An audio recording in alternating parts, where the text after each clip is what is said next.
September 27th, 2025, a day that will live in infamy for the Orange. Limitless hype mixed with countless questions drifted into a sold-out dome when Syracuse football took on Duke. After a program-changing win over Clemson last week, fans hoped that new quarterback Ricky Collins could keep the train moving. But 40,000 spectators watched in abject horror as SU got derailed 38-3. A poor showing from the new arm mixed with a defense that gave up 500 yards could be summed up by 5 haunting words from head coach Fran Brown. I'm just getting outcoached. We're breaking down this blowout for the next half hour right here on Orange Press Pass.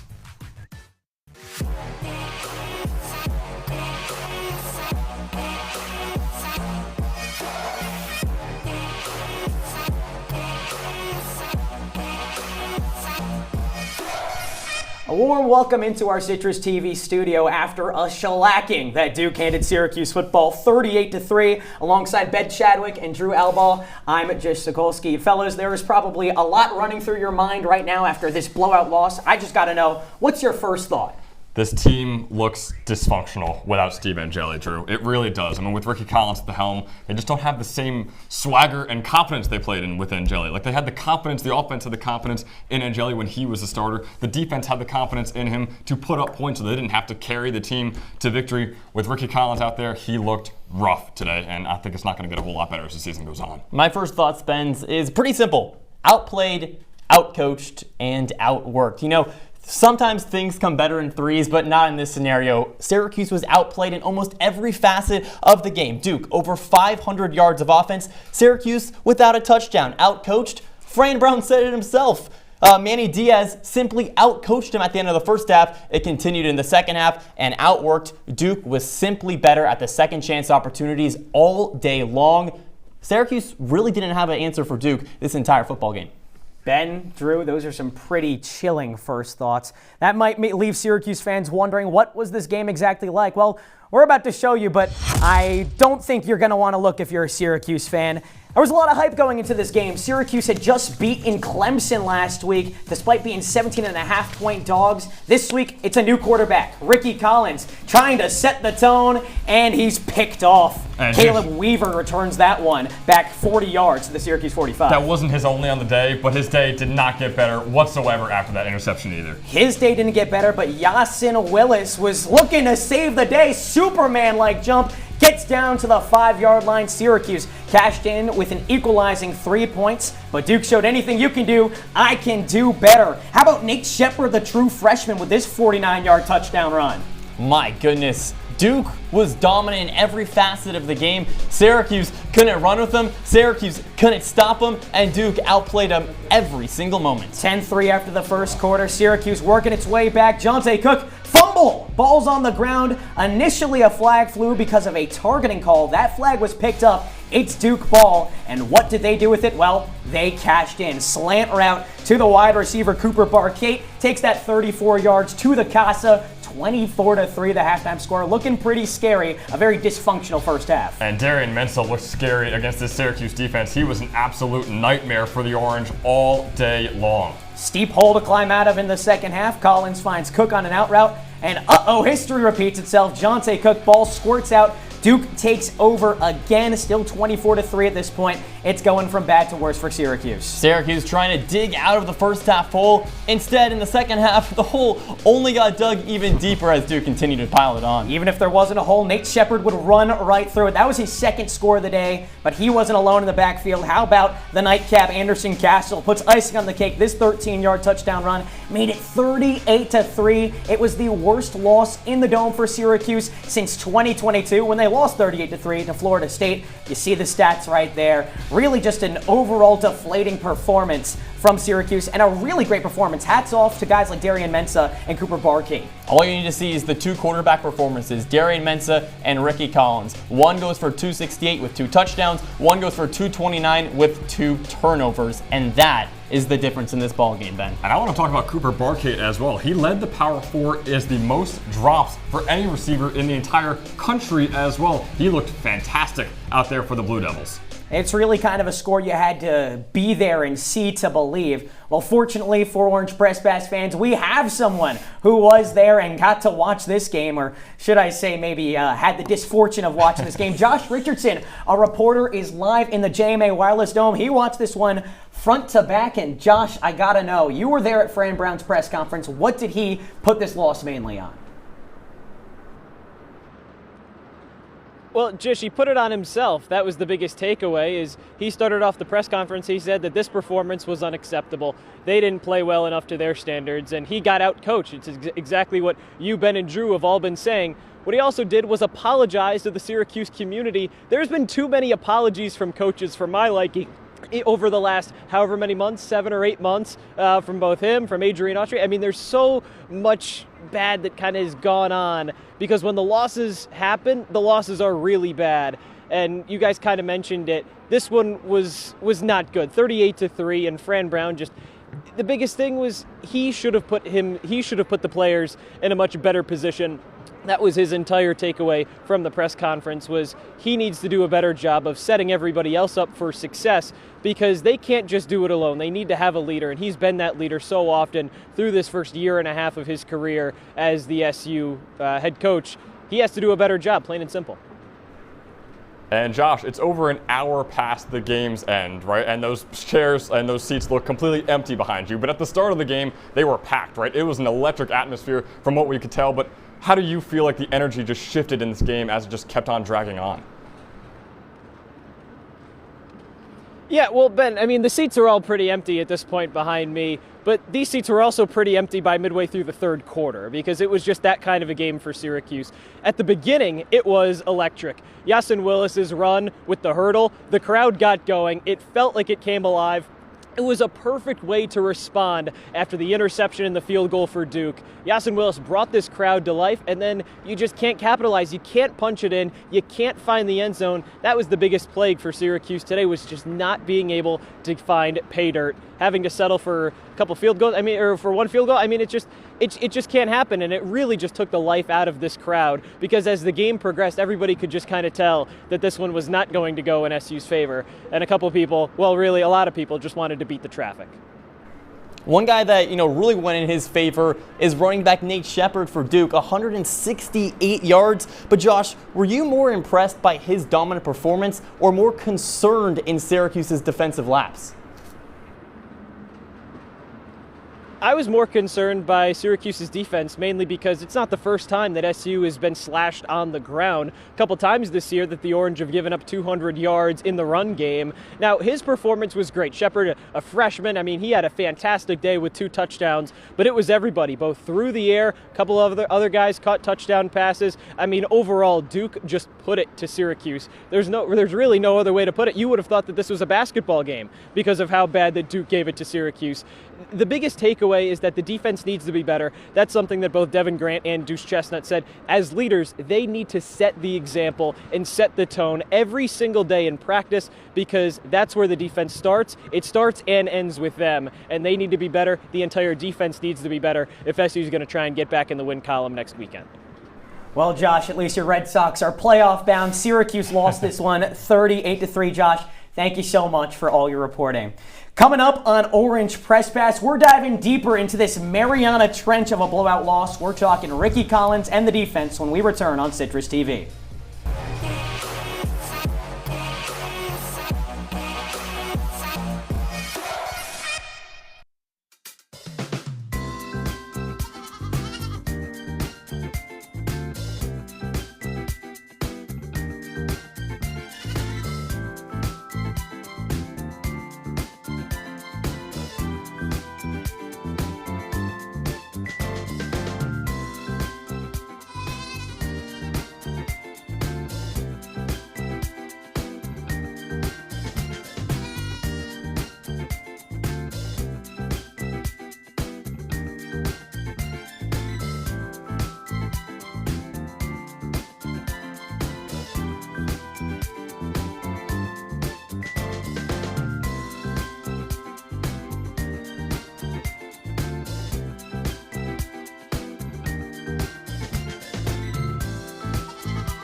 Welcome back to our Citrus TV studio alongside Ben Chadwick and Drew Albaugh. I'm Jish Sokolsky, continuing to break down this 38-3 loss that Duke handed to Syracuse. Before we talk any more about this, though, guys, let's take a look around the hill and talk about some of the other Syracuse sports that are going on.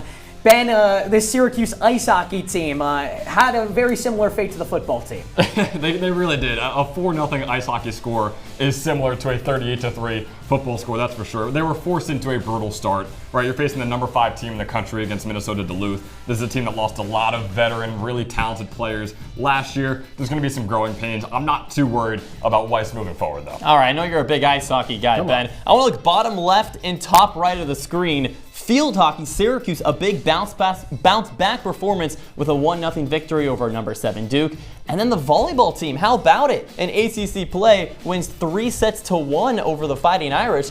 A couple of good starts. And they struggled in ACC play last year, too. That was for sure. At least one Syracuse team can beat a Duke team. Let's take a look around the nation, though, too. Some really big games going on across the nation. It started last night when Virginia upset number 8 Florida State. That was a wild field rush, wasn't it? Let's hope everyone's okay, first off, because that was absolutely ridiculous. The game's over, and almost instantaneously, you got 20,000 fans on the field. What a game, a statement win for Virginia. And I'm really looking at Washington versus Ohio State, not just because I'm from over there in the Pacific Northwest, but because this could be one of the biggest upsets in college football. It really could have been. You mentioned that Florida State field rush, too, or the Virginia field rush, rather. Squirrel White, the Florida State receiver, is he okay? Like, are we sure that he is still breathing and okay after that one? But what I'm looking at is the 7:30 slate tonight. I mean, my goodness, the whiteout, Penn State hosting Oregon, number 3 hosting number 6. You got number 5 Georgia hosting number 17 Alabama. That's a Bama team that needs to get a big win with Kalen DeBoer and his Crimson Tide. Absolutely. Well, we do unfortunately have to go back to talking about this 38-3 loss. And really, the first person you look at when a team loses this bad is the starting quarterback. This was Ricky Collins' first start of the season.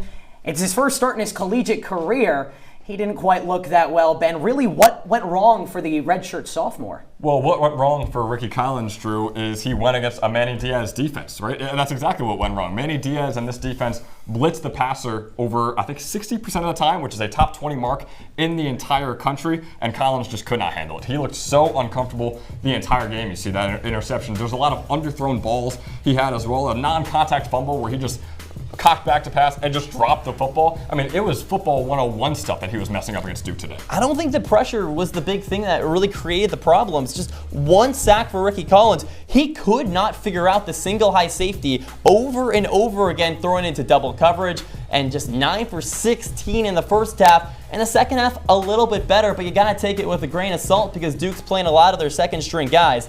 The one thing Ricky Collins was meant to have over Steve Angeli was what?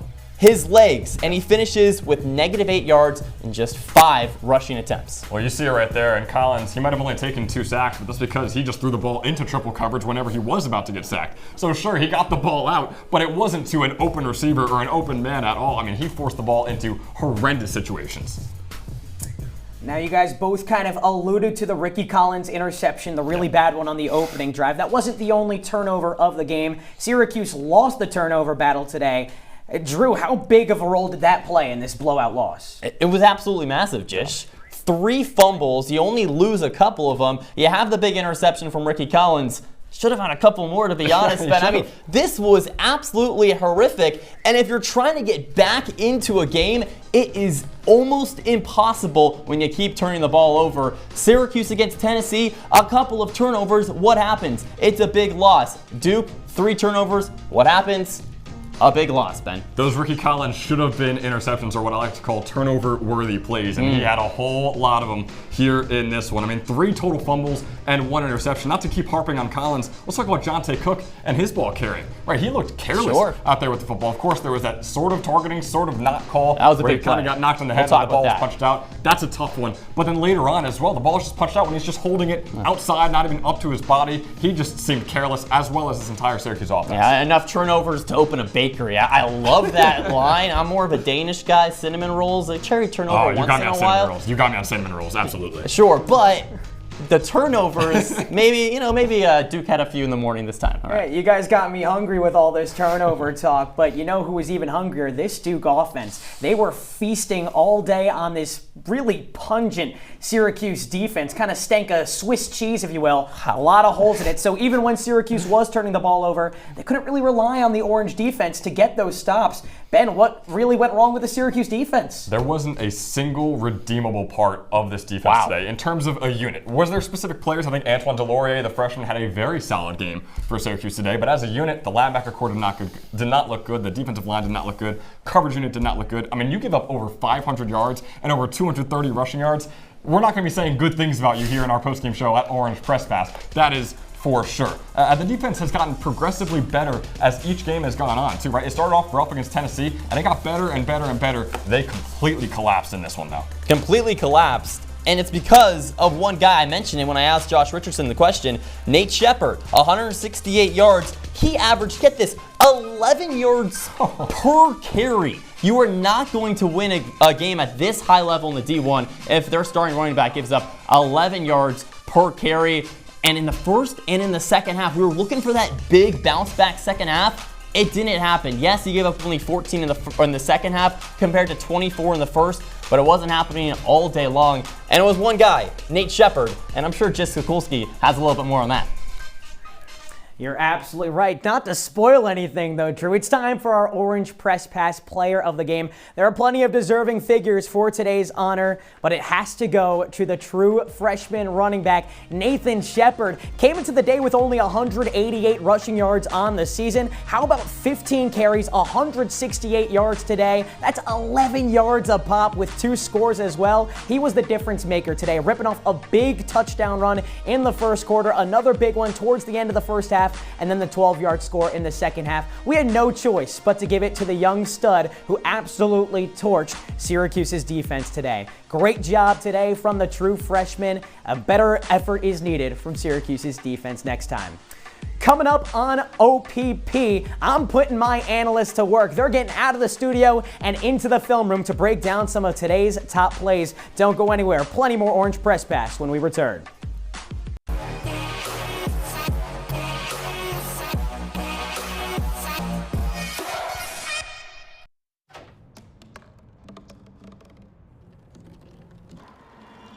Everybody has a dream.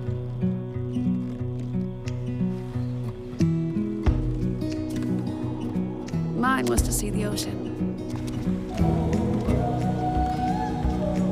And with a little help,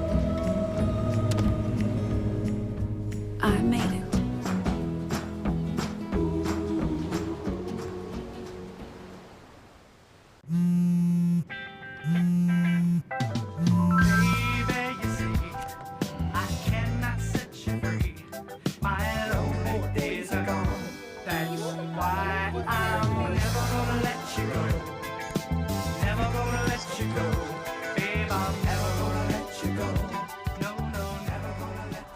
Here you go. Thank you. Thank you.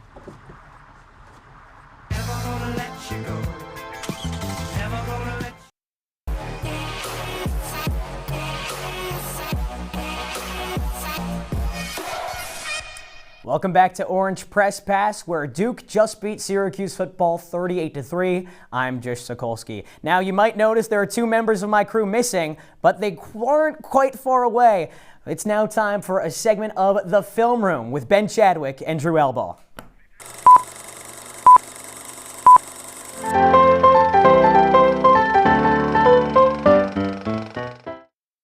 Hey, thanks, Jish. I mean, we got a lot to break down. I wish we could break down every single play. Oh, that was a very fun little intro to us right now. I mean, should we match it with the way we're talking? Sure, make me we got a good play here. No, we won't go that far. But no, we went through a couple plays before when we were showing the highlights of this game, and I think one of them I really want to show you again. We're going to watch it right here as Darian Mensah is the quarterback for Duke. Clapping his hands, getting ready. There, look, he takes the snap, looks downfield, fires downfield, and it's a wide open receiver in the end zone. Cooper Barkate, how was he that open? Well, let's watch it again one more time because there's some things I want to break down. Yeah, please tell me, Ben. So here, taking the snap is Mensah once again, and you can watch too as this play goes on, as we play it right here. As this play goes on, Barkate, We'll get the snap right here. There we go. And we're going to pause it right here. You can't really tell, but just off screen, Cooper Barkate is making the freshman corner, Davian Kerr, stumble all over the place. Right? I mean, he is not getting his footing whatsoever. He's in one-on-one coverage, and it is a disaster class for Syracuse. And the worst part is there's no high safety either for Syracuse, which is how Stanford beat the Orange last year. Now you could say, why didn't they learn from their mistakes? I wish I could tell you. But as we let the play resume right here, you can see why Barkate was so wide open right there. Davian wide Kerr, open. Nowhere even near him. I mean, it was just pitiful from the entire Orange defense today. All right, we talked about the Orange defense. I want to transition over to the Orange offense. And the man of the hour, maybe, kinda, Ricky Collins, because his very first drive, let's play the footage right here. So he's having a nice drive, working things out of the shotgun. Pressure comes, Wesley Williams, and oh my goodness. How bad was that? Wide open to Weaver, the safety in single high coverage. There was no one in the vicinity of that football. Let's get a quick pause once again. Ricky Collins looking downfield, going through his progressions. Not really. Doesn't look to the right, doesn't look to the left. Williams is flying around the edge. Let's play it again. Pressure in his face, throws a duck. And yeah, Justice Ross Simmons isn't going to get that one if he did a 5-foot hook route. This was a game where Ricky Collins maybe looked a little bit better as time progressed, but on the very first drive, talk about like living up to the billing of being a turnover QB. He lived up to it there. It's something they talked about with our friends over at Q's Countdown in the live show right on the quad, right outside the dome. It was a really cool sight to see. But they talked about Ricky Collins. Hey, maybe the one redeemable factor about him is that huge arm he's got, right? He's got a massive arm. Exactly, that's what I'm saying. I mean, he was doing underthrow after underthrow after underthrow today. It just seemed like he had no confidence in his accuracy, and he was more afraid of overthrowing receivers than he was of actually hitting them on target. And I think confidence is the thing that you mentioned. He does have the big arm. He's got the guns. Exactly. He doesn't have the confidence. He doesn't have the brains right now. Now, I will say, Steve Angeli against Tennessee didn't look all too great, Ben. So maybe we give Ricky Collins a little bit of time, but 3 points without a touchdown in the heart of the ACC schedule, in one of the toughest schedules in all of college football, Ricky Collins does not have much time to figure it out. Well, depending on who you ask, fortunately or unfortunately for the Orange, they don't have a choice but to give Ricky Collins time. It seems like he's going to be the starter for the rest of the entire season here for Syracuse. Yeah, and there was one big turning point in this game. And Jish, was it a turnover also? You know, it didn't seem like a turnover thanks to the initial calling on the field, but as it turns out, nothing could go right for the Orange. In a blowout loss, you have to know that the turning point came early on in the game. It comes right here. Ricky Collins does overthrow the receiver a little bit, but Jonte Cook fumbles this football. Now, if you look on it slowly, it kind of looks like he got hit in the head, and that's exactly what the referee saw as well, hence why a flag was thrown. Take another look. Great high point there. He's coming down, gets hit in the head there. Flag flies for targeting. They pick up that flag, and because the ball was out when his knee was on a defender's cleat, that's a live ball picked up by Duke. At that point, it was already a 2-score game. Duke capitalized it and scored another touchdown before halftime. You have to look at this play as the reason the Tides really shifted from a slight Duke advantage to a complete Duke advantage. After this play, the Blue Devils never looked back and absolutely buried the Orange. Coming up on Orange Press Pass, we're finally flushing this game. We'll take a look at some of our score predictions from before the game and see how well those held up. Don't go anywhere. Orange Press Pass returns after this.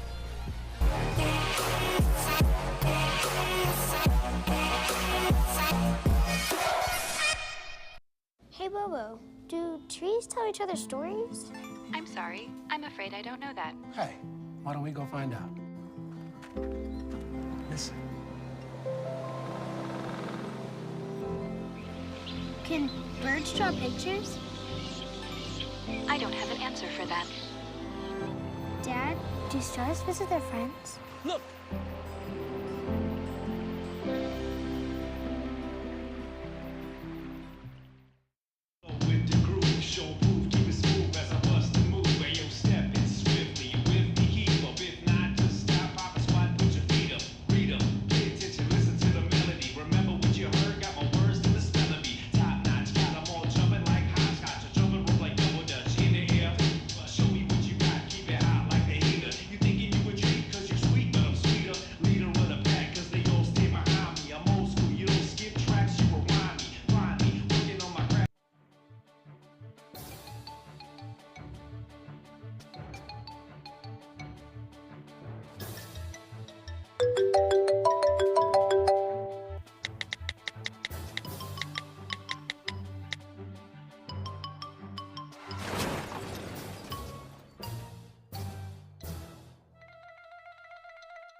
We are wrapping up shop here on Orange Press Pass after Duke obliterated Syracuse 38-3 alongside my analysts Ben Chadwick and Drew Albaugh. I'm Jish Sokolsky. Now, what's really unique about this situation is there was a live Cuse countdown before the show. All three of us were featured on it in some way or another, and we had to give our score predictions.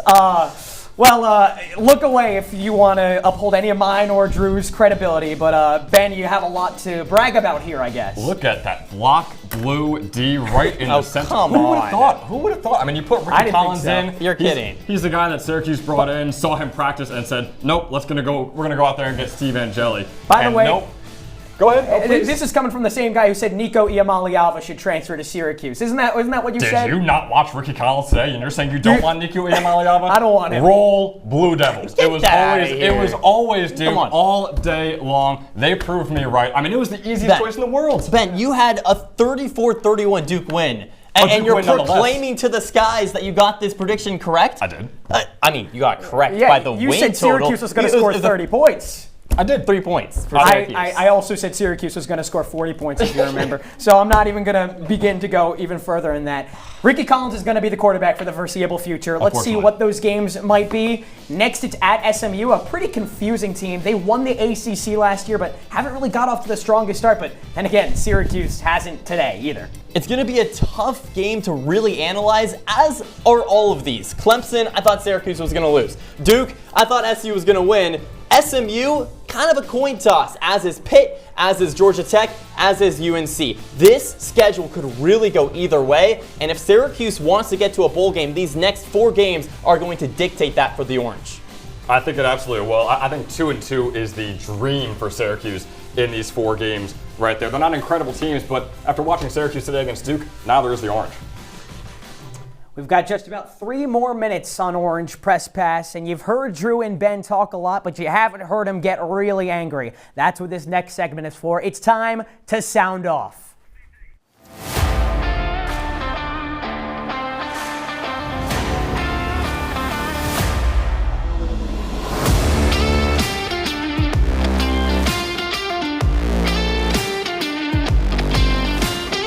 And boy, do I love getting angry when it comes to Syracuse football. Look, it might not be a popular opinion given the success in SU's first 4 games, but it needs to be said. Syracuse will not make a bowl game. Today showed just how important Steve Angeli is to this team. The receivers trusted him to put the ball in the right spot, and the defense played with more confidence, knowing their offense would put up numbers. Now, it's all crumbling down. I can guarantee you 3 losses against Georgia Tech, Miami, and Notre Dame, and after that, it's all 50-50 games. If Steve never gets hurt, I'd say this team wins 5 more games. But with Ricky, I don't see them winning more than 2.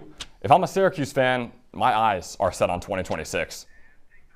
All right, Ben, let me set the scene. A 3-1 Syracuse squad, fresh off a demolition down in Death Valley, has an opportunity to cement SU as the class of the ACC. And the Orange Faithful, well, they show out in full force. Over 40,000 fans packed the Dome for just the second sellout in the Fran Brown era. But what happens? Syracuse gets humiliated. Not only did the Orange lose by 35 points, the largest loss in 2 years, but they failed to score a touchdown for the first time since Dino Babers was at the helm. The result, a once electric environment turns into a deflated dome. And coming up on Orange Press Pass next week, it's another combined Cuse Countdown and Orange Press Pass with the game, with their coverage rather, starting an hour before game time, which is at noon. We have an 8 o'clock show on Orange Press Pass on October 4th. That's coming up. Ben Chadwick will be on that one as well. So if you like him, you're in luck. This was really a fun show to break down. Not a fun game to break down, but I'm glad I got to do it with you, Ben Chadwick, and you, Drew Albaugh. Any last final quick words? I'm glad I just got to gloat at the end. That is my favorite thing in the world. A gloat about a scoreline that you got completely wrong other than the result. Okay. All right, a big thank you to our executive producer, Gabe, Perrin, all of the producing staff, and everybody who came down to help with the show. I'm Jish Sokolsky saying so long. Duke beats Syracuse 38-3. Have a good night, Syracuse.